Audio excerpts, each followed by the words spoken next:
Hello everyone, Bill Molyneux here for Bill's Wargame World, and we're going to be reviewing the Gettysburg game by Jim Perkey, and Kevin and I of the Chuckleheads helped out a bit. This was a 54mm game played at Historicon. We had to pull the audio due to the noise, so we're doing an audio dub, and the Chuckleheads are here with me, and we're going to take turns talking about Pickett's charge, and there is Jim, the game master himself, and he is now explaining the rules to the Confederates. Now, the game started with 3 turns of bombardment. We had 7 Confederate players. The brigades were lined up. Left to right was Tennessee, then the Carolinas, and then the Virginians. We had a great father and son team on the Confederate side, and also we had a young player named Mr. Charlie on the Union side. So it was nice to have young players in the game too. Now, the movement for these figures at 54mm scale was 12 inches per turn with a bonus die roll of a d6. The small fences, the snake fences, they actually were no impediment to the Confederates' advance, not until they get to the Emmitsburg Road. Now, we're going to be going along in our video, and what is amazing is you're going to see some incredible terrain that Jim has on this table. And you have to remember, this is 54mm, and these figures just look stunning when they're crossing this table. They have to do 3 6-foot wide tables, 20 feet long, and it was just massive to see. And of course, the different players helped each other getting their figures across the table. Now, the Confederate batteries, you see, after they fired their 3 rounds for 3 turns, they were considered out of ammunition, so they are no longer used. Now, here we have Eric Turner, Major Eric, Charlie, and our Union soldiers, and they are holding the ridge. And I gotta say, General Meade's headquarters that Jim produced really looks good. Now, Bernan's sharpshooters, they were sent out to try to slow the Confederate advance. And I was amazed that the green-clad soldiers marched that far out on the Emmitsburg Road. So those are the Berdan sharpshooters, and they're literally 3 feet, 4 feet out from the Union lines. And the Confederates just kept advancing. We now have them where you're seeing where the Confederates are almost across the first 6-foot section. And it took a lot of work for these Confederate players to move all these figures. And of course, this game lasted for about 4 hours, and you're only getting a 20 minutes, I guess about 20 minutes of this video. But as you can see, our young Confederate officer there needed help because of his short arms, but he pushed through. And what is most amazing is he did not get bored, and he played right up to the end. And he, when you get to the end of the video, you'll see how he helped carry the Confederates across the breastworks.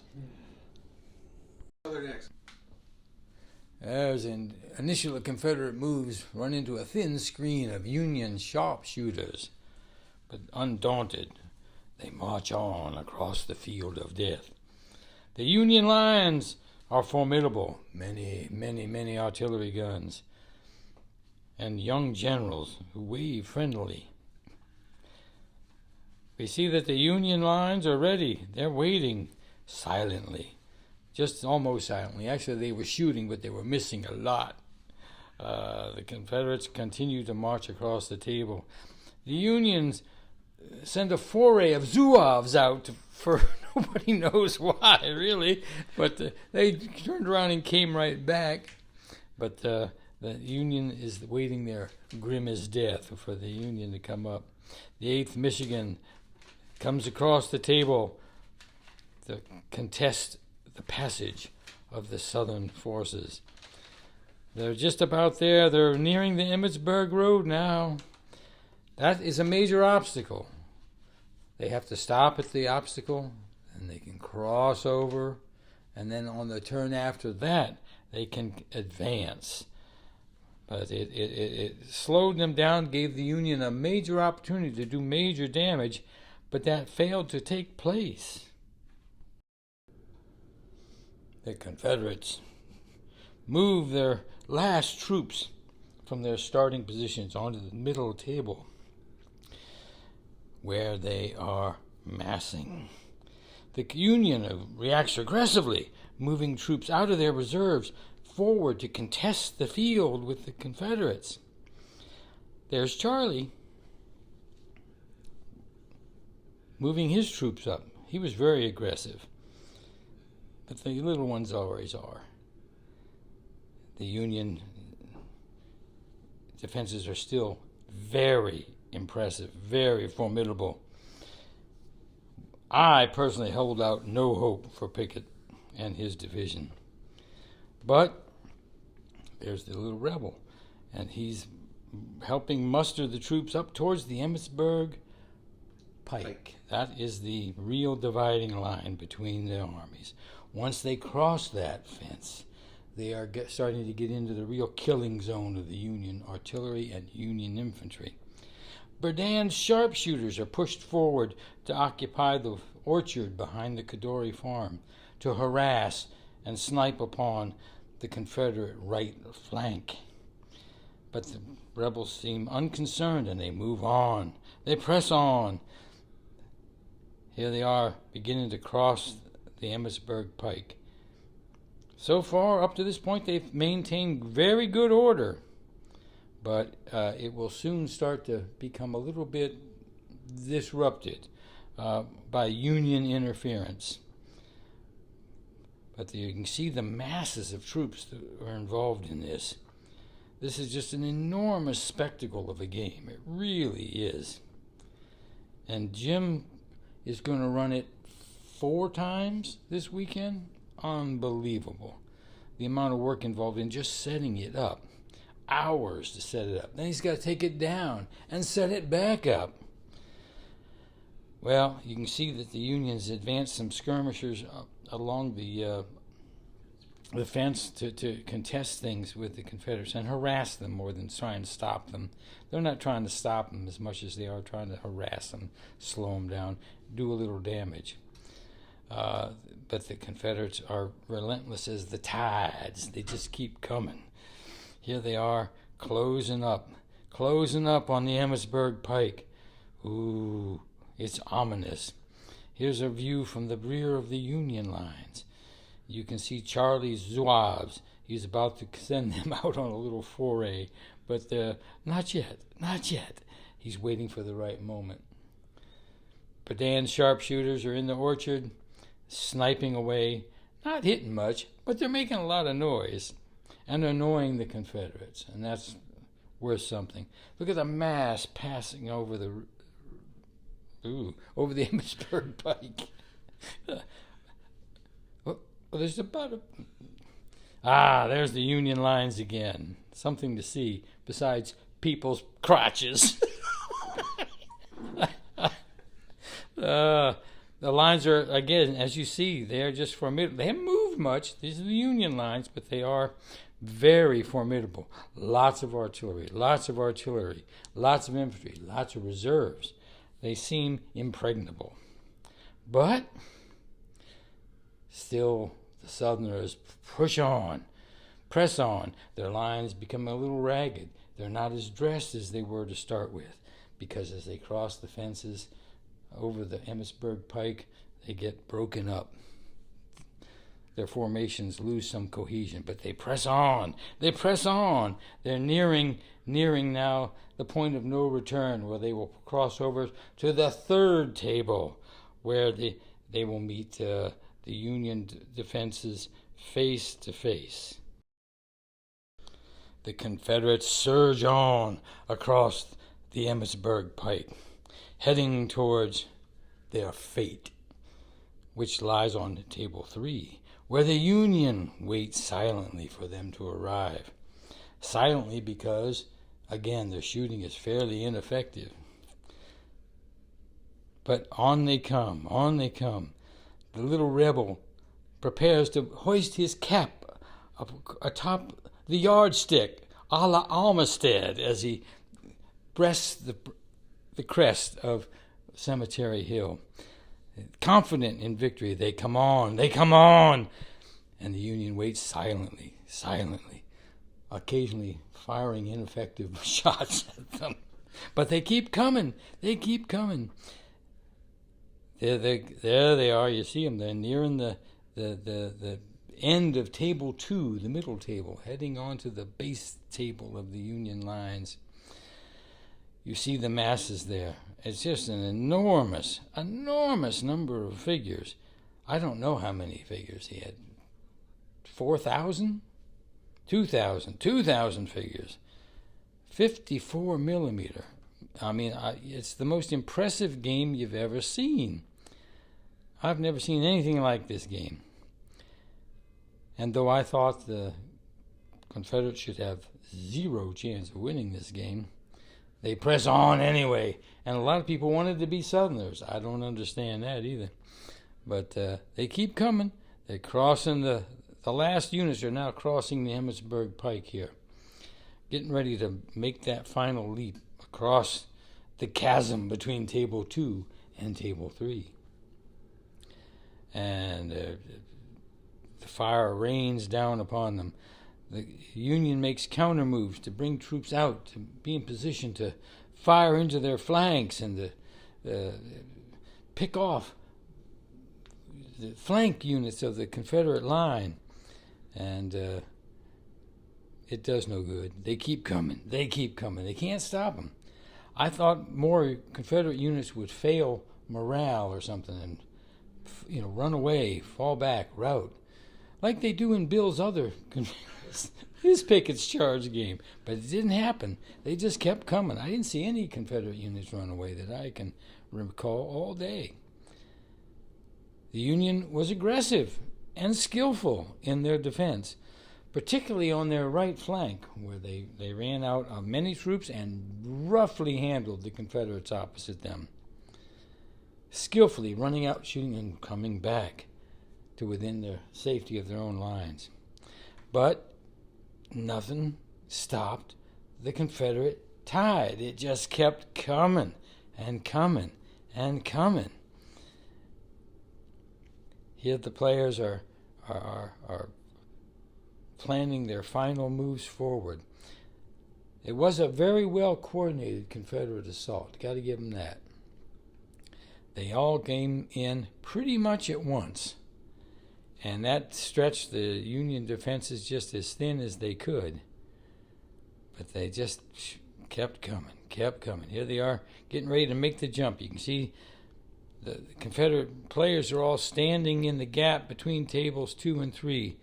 Their troops are moving up to the very edge of table 2. They will next turn move on to table 3 and carry the assault directly into the Union lines. They are again skillfully handled, and no troops ran away. Just amazed me. I didn't see any routing Confederates, and when they got to this range, they were being punished. They started to take some sizable losses, but they kept coming. Here's the Union line ready to receive them, taking steady aim on them. Here's more sight. The Union lines. The Union artillery opens up at point-blank range on these fellas. With Charlie. Oh, here they are.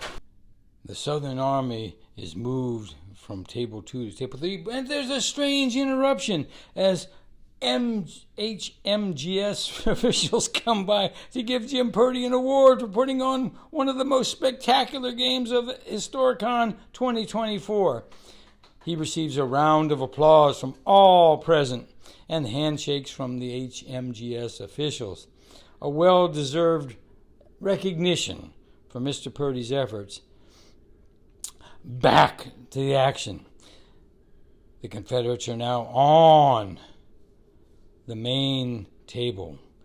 They are on the same space as the Union defenders, massing for the final push to get inside the Union works.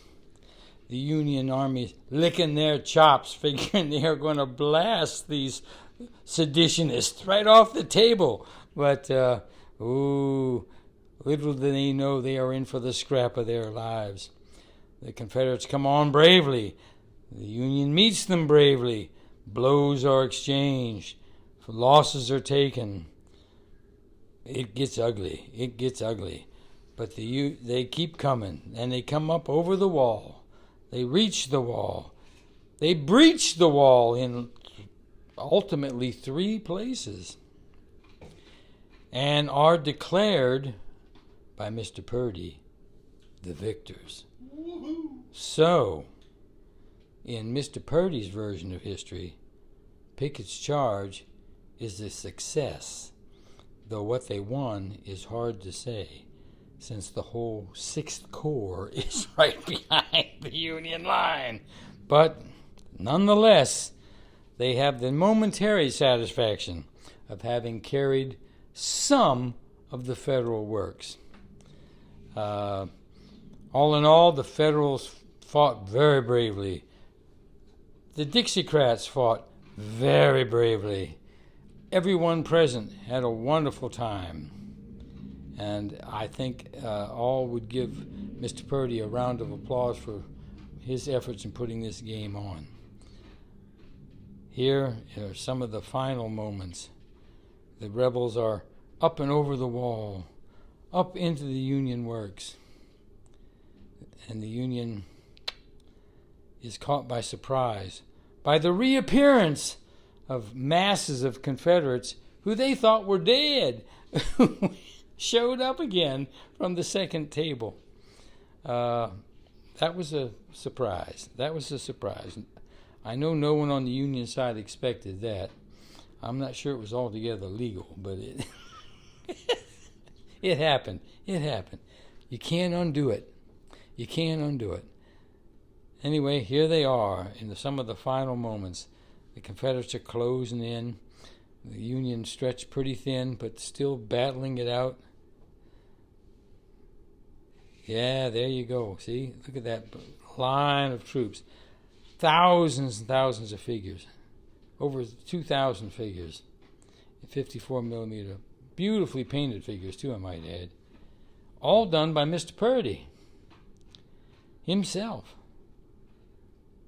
But the Union, in the end, gave too much away, and the Southerners were able to claim, thanks to Mr. Purdy, victory of sorts.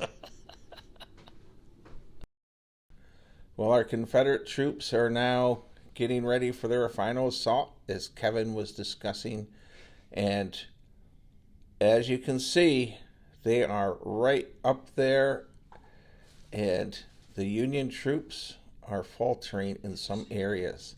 The Virginia Brigade, Armistead himself, is leading the Confederates.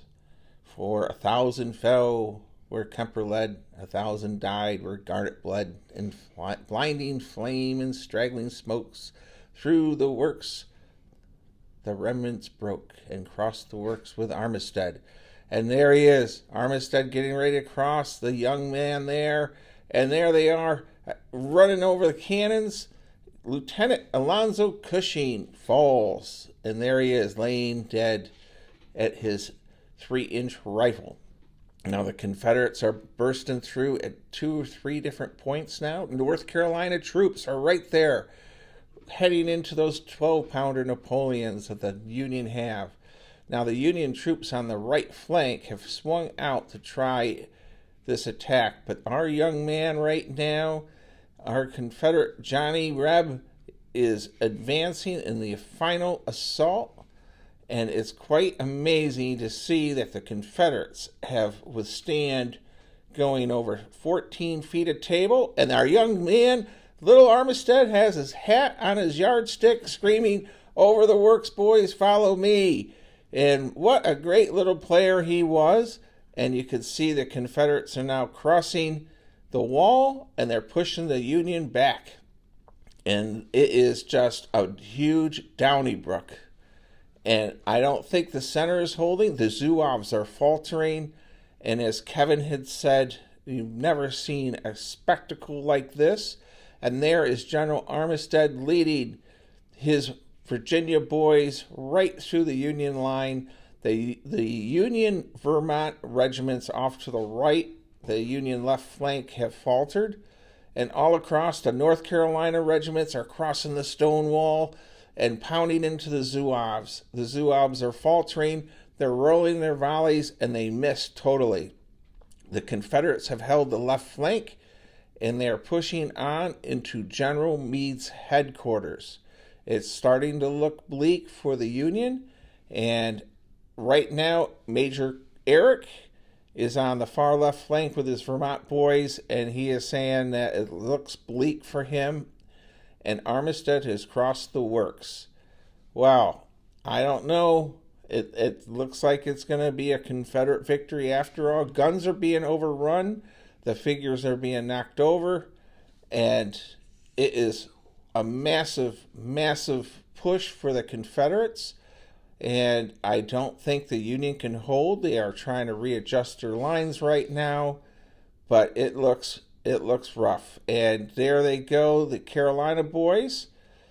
And Charlie right now is saying he doesn't think his troops can hold. He is swung out to try to get the Confederates on the flank.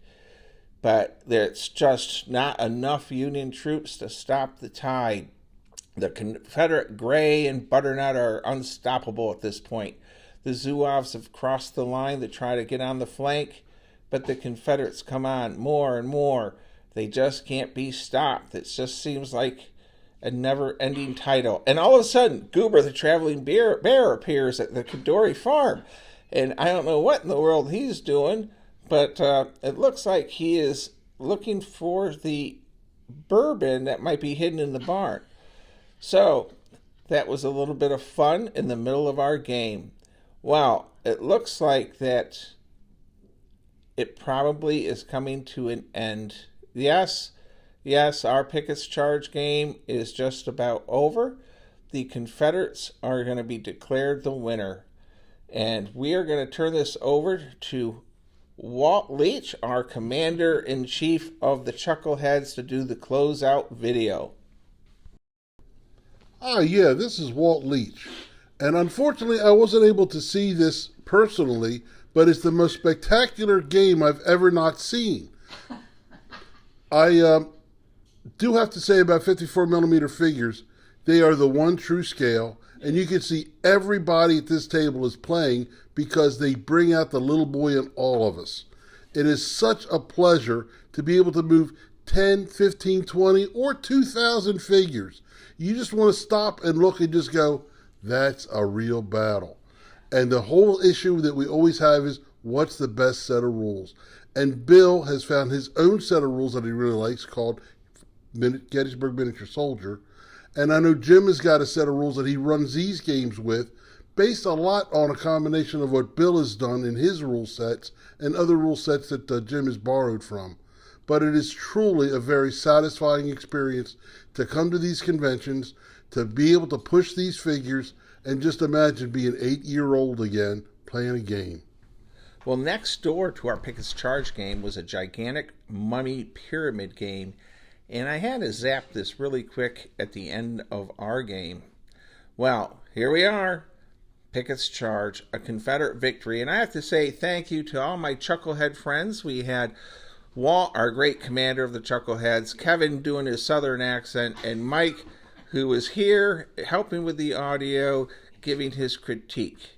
So, we're going to close this out with saying the standard, as Kevin would say, stay safe, be kind, be courteous. And this game was just wonderful to play. Our Confederates are all cheering, and that they were victorious at Pickett's Charge. And look how happy they all were. And Goober, the traveling bear, was there too. And many people asked where he was going to next. Well, we're going to be doing more videos, and Sand of the Sudan is on Saturday at 2 p.m. Make sure you check that out too. Thank you, everyone.